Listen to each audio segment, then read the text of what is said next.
Go. Okay, so this is day 2 of the Nortex detective series. This search is slightly different. We had like potential of a lot of rain and wind and stuff, so I set a pretty conservative search.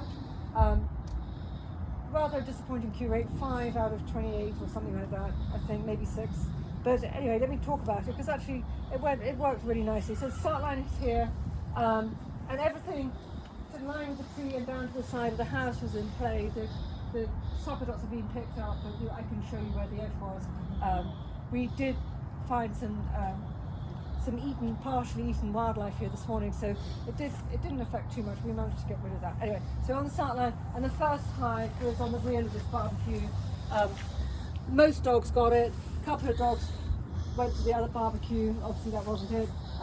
With a nice clean hide and stable if it was going to rain. And then we had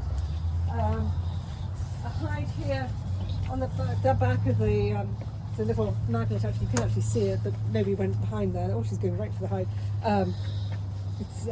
But a lot of dogs worked this really nicely. It was metal, stable, and if it rained, I didn't think it was going to really drain down too much. So a lot of interest in the corner, but the dogs worked it back, and the handlers were patient and let the dogs solve the problem. It was very nice.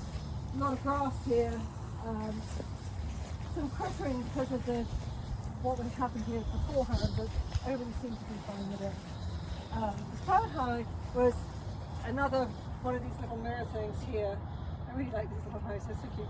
So it was on the corner here. If the dogs got it, they got it cleanly. There was no question about what it was. A couple of dogs missed it and went straight inside, but if the hides were found outside, these three were pretty straightforward. So the edge of the search area was here out to there. So then inside, the threshold hide where a lot of dogs came flying in here and missed it. But the fourth hide was here on the chair. Then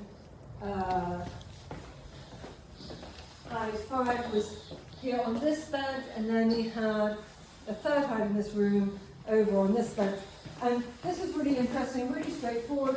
A lot of dogs actually sort of got stuck in the middle here, froze for a second, and then just solved the problem, just went bam, bam, bam, and went to all of the hides. So that's what I would hope to see, because they're all on the same plane, different odours, but it was nice to see that the dogs worked it out. You had this crazy blank room. It's just like, there's so much going on in here. I don't know where I would have put a hide if I even had to. A lot of dogs falsed on here, and I think it was just because they stayed in here too long and the handlers just sort of didn't believe that this could be blank. But some dogs came running in and just ran straight out, and the handlers believed them and said, oh, I guess there's nothing in here, which was really nice to see. But otherwise, if there was any falsing on this sort of needlework table thing, but otherwise the dogs read it well. And then we had one more hide.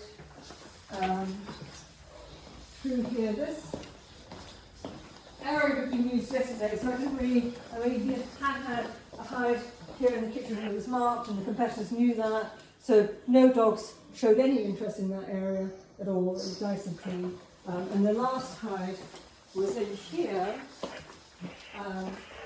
just here on this rack. Most dogs, they got here, found it cleanly. I was taking, if we had a couple of little ducks and so they could go down low. I had a couple of dogs hit over here, which in my mind was a no. That was too far away, because that really is pretty accessible, in my opinion.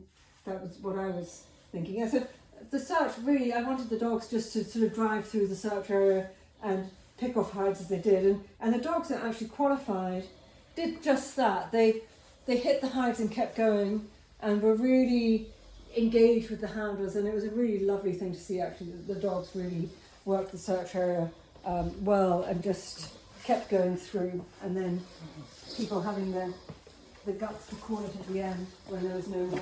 It's pretty small for a detective search for me, but based on the dead bunnies that we found this morning, I thought it was better to take that area out of play and not have a lot of these dogs get distracted by that. So I was happy with it. I think that the dogs had fun. We'll have to ask the handlers whether they had fun or not. It was a fun search to judge. Okay, thank you.